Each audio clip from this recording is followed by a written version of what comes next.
Presiding over West Seattle, the Mount's heart has beaten for 100 years. Not for nothing is it known as the Mount.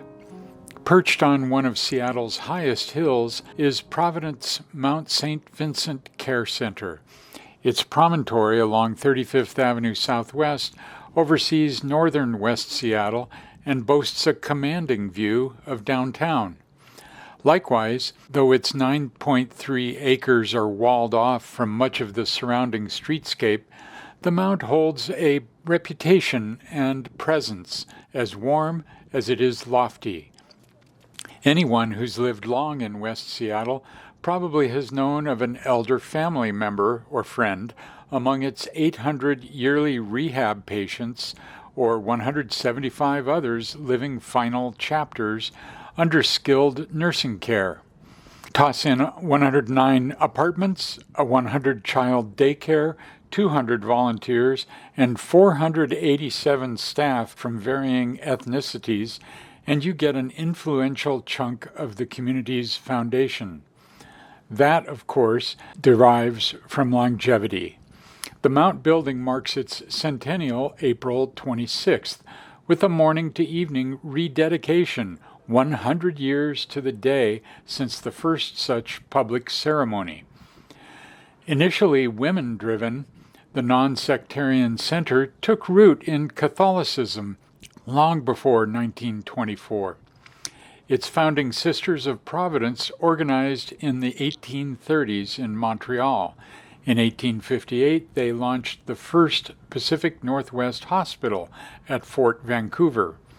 World War I interrupted plans in 1914 to expand to Seattle, but 10 years later saw the opening of the bluff-topped, dark-bricked, 5-story complex, then called the St. Vincent Home for the Aged. A woman who gives her life to care for the old is as much a patriot as the soldier who gives his life on the field of battle, Acting Governor William Coyle said in praising founders at the dedication. Your service is as great in peace as in war. Seen from above, the Mount's layout forms an H, certainly symbolic of health. At its core, like a rudder, is a grand chapel. As times evolved, so did the institution's name, services, staffing, and outer face. A major mid-1960s rebuild and additional St. Joseph residence gave it softer tones of tan and brown. A high point came in 2015 when NBC Today showcased the Mount's innovative intergenerational learning center, pairing seniors with preschoolers starting in 1991. The clasped hands and blended voices of old and young tugged at the televised heartstrings. Actually, the Mount's centennial saga could generate at least 100 such heartwarming stories. One could be culled from 1974, when caregivers urged a resident in her 80s to keep moving to stay young in spirit, but she resolutely asserted she was too old for yoga classes. "I'm not going to stand on my head at my age," she said. No wonder. She might not have been able to enjoy the view. In our first then photo, with northern West Seattle behind them and downtown in the mist, benefactors and contractors face south from the third floor of the under-construction St. Vincent Home for the Aged, likely on July 29, 1923, when the building's cornerstone was laid. For the names and titles of those pictured, please visit pauldorpat.com. In our second then photo, 69 Sisters of Providence stand outside St. Vincent Home for the Aged in 1930. The sisters served in all administrative, operational, and caregiving roles.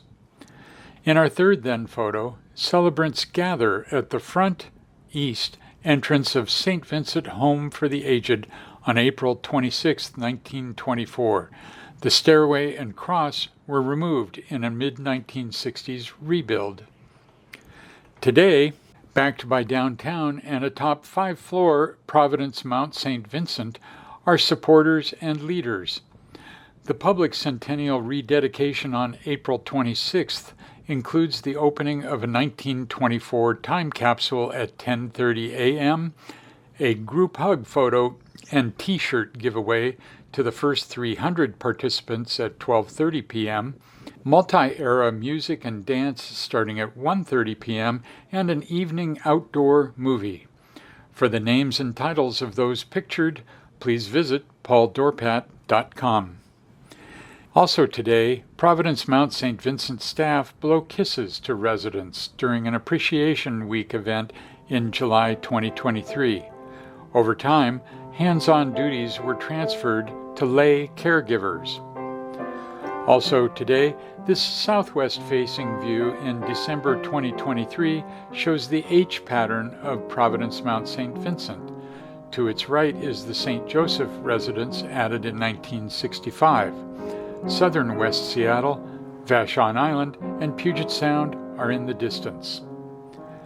And finally, in this northeast-facing view in July 2023, northern West Seattle and downtown are the backdrop for the 1965 St. Joseph residence at left and H-shaped Providence Mount St. Vincent, rebuilt in the mid-1960s.